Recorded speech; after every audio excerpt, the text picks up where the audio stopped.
વડોદરામાં ફરી એકવાર એસઆઈઆર પ્રક્રિયામાં ગેરરીતિનો કોંગ્રેસનો આક્ષેપ, ઉગ્ર આંદોલનની ચીમકી ઉચ્ચારી। વડોદરામાં ચાલી રહેલી એસઆઈઆર પ્રક્રિયા દરમિયાન ગંભીર ગેરરીતિ થઈ હોવાનો આજે કોંગ્રેસ પક્ષે આક્ષેપ કર્યો છે। કોંગ્રેસના નેતાઓએ કહ્યું છે કે ભાજપના કોર્પોરેટરો કાર્યકર્તાઓએ મોટી સંખ્યામાં ખોટા વાંધાઓ દાખલ કર્યા, જેના કારણે સાચા મતદારોને પણ પરેશાનીનો સામનો કરવો પડી રહ્યો છે। શહેરની 5 વિધાનસભા બેઠકમાં કુલ 47,000થી વધુ મતદારો સામે વાંધાઓ લેવામાં આવ્યા। આ મુદ્દે જિલ્લા ચૂંટણી અધિકારી કલેક્ટરને વારંવાર લેખિત રજૂઆત, આવેદનપત્ર આપ્યા છતાં હજી સુધી કોઈ કાર્યવાહી કરવામાં આવી નથી તેમ પક્ષે આક્ષેપ કર્યો છે।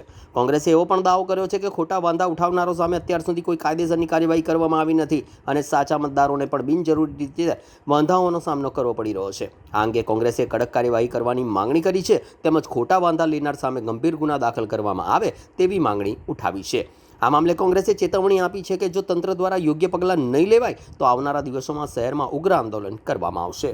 એમાં ષડયંત્ર કરીને, છબરડા કરીને સત્તા પક્ષ ભાજપ અને ચૂંટણી પંચના મેળાપીપણાથી જે સાચા મતદારોનું નામ ડિલીટ કરીને કોંગ્રેસને ચૂંટણીમાં હરાવવાનું જે કાવતરું આ લોકો રચી રહ્યા છે એનો પર્દાફાશ અમે આજે કર્યો છે। આજે તમને અમે પીપીટીના માધ્યમથી વડોદરા સિટી વિધાનસભા 141 કે જ્યાંથી આ ગુજરાત સરકારના મંત્રી છે પેલા બેન અને એ વિસ્તારના જે કોર્પોરેટરોએ જે ખોટા વાંધા લીધા એના નામ સાથે, એમના એપિક આઈડી સાથે અમે તમને પુરાવા રજૂ કર્યા છે। આવું કામ આ લોકોએ 5 વિધાનસભામાં કર્યું છે અને 47,000 મતદારોના સામે વાંધા લીધા છે, જેની સામે અમે વડોદરા શહેરના જિલ્લા ચૂંટણી અધિકારી કલેક્ટરશ્રી એટલે કે અનિલ ધામેલિયા સાહેબને 10 થી 12 વખત રૂબરૂમાં મળીને લેખિતમાં આવેદનપત્ર આપ્યા છે। તે છતાં એક પણ આવેદનપત્રનો નિકાલ થયો નથી કે અમને લેખિત કોઈ જવાબ મળ્યો નથી। કોઈ સંતોષકારક જવાબ ના મળતા અમારા કોંગ્રેસ પાર્ટીના આગેવાનો, કાર્યકર્તાઓ, વોર્ડ પ્રમુખોએ ભેગા થઈને જે પુરાવા શોધ્યા એના માધ્યમથી અમે તમને પુરાવા સાથે બતાવ્યું છે। આપના માધ્યમથી વડોદરા શહેરના કલેક્ટરને ચેલેન્જ કરું છું કે કોંગ્રેસ પાર્ટીએ જે પ્રેસ કોન્ફરન્સ કરી છે આમાંનો એક પણ શબ્દ ખોટો હોય તો તમે પ્રેસ કોન્ફરન્સ કરીને સાબિત કરો કે અમે જે રજૂઆત કરી છે, અમે જે પુરાવા બતાવ્યા છે એ ખોટા છે। બાકી દૂધનું દૂધ ને પાણીનું પાણી થઈ ગયું છે। વડોદરાની પ્રજાને પણ ખબર પડી ગઈ છે કે વોટ ચોરી કરીને બીજેપીને સત્તામાં આવવું છે। ગુજરાત સિવાય બિહાર, મહારાષ્ટ્ર, હરિયાણા, અલગ અલગ રાજ્યોમાં જ્યાં ચૂંટણી થઈ ત્યાં ભાજપ વોટ ચોરી કરીને જીત્યું છે। અમારા નેતા રાહુલ ગાંધીએ પણ એ સાબિત કરેલું છે।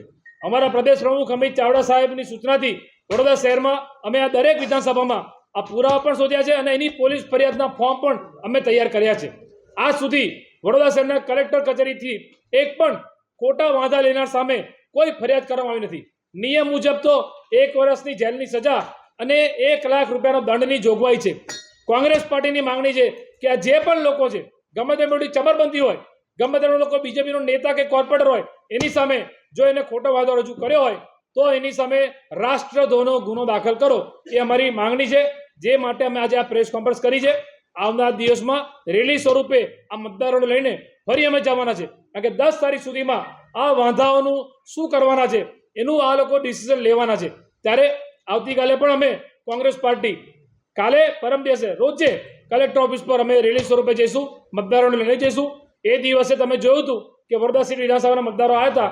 હવે અકોટા, સયાજીગંજ, રાવપુરા, માંજેપુર બધાના મતદારો અમારી સાથે આવશે, કારણ કે કોંગ્રેસ પાર્ટીએ અમે મહાત્મા ગાંધીના વિચારવાળી પાર્ટી છે। સત્ય અને અહિંસાના રસ્તા પર ચાલવાવાળા લોકો છે, જે બંધારણે વોટનો અધિકાર આપ્યો છે।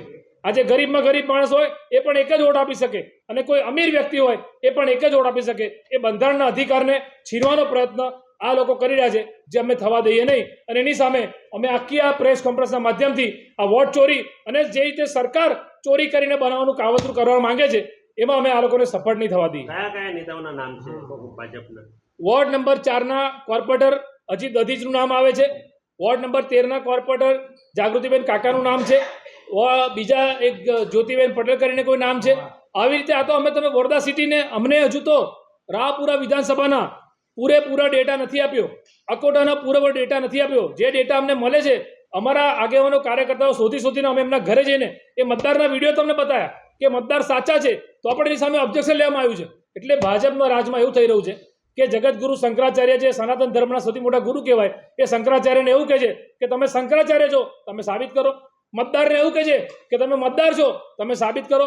કાલે ઉઠીને સત્તામાં ફરી આવી હશે તો નાગરિકો જે હરતા પડતા રસ્તામાં ચાલતા નાગરિકોને એવું કહેશે કે તમે નાગરિક છો, તમે સાબિત કરો. એટલે આ જે લોકોને સત્તાનું નશોનું અભિમાન ચડ્યું છે એ અભિમાન અમે ઉતારીશું.